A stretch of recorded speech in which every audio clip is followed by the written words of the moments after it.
If the Father is greater than the Son, doesn't this prove that Jesus is not God? This is a very common objection that you will hear from Jehovah's Witnesses when they come knocking at your door.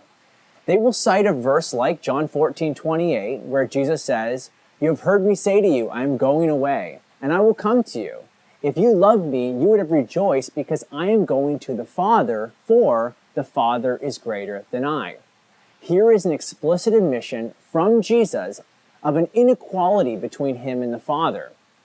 From this admission, Jehovah's Witnesses conclude that the inequality is in God's nature, namely, the Father is God and Jesus isn't.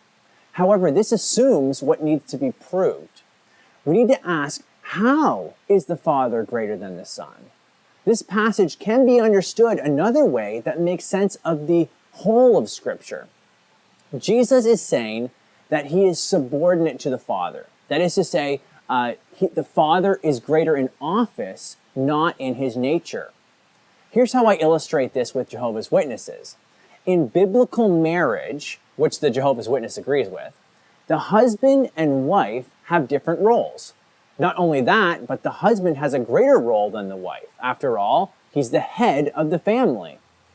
This might be controversial to this secular society, but it isn't to a Jehovah's Witnesses. So, in one sense, the husband is greater than the wife. However, in another sense, husbands and wives are equal because they share a human nature. They are equal in nature, but unequal in their roles. The marriage relationship is a dim reflection of God's being. The co-eternal, co-equal persons of the Trinity are one in their divine nature. In addition, this makes sense of all of Scripture.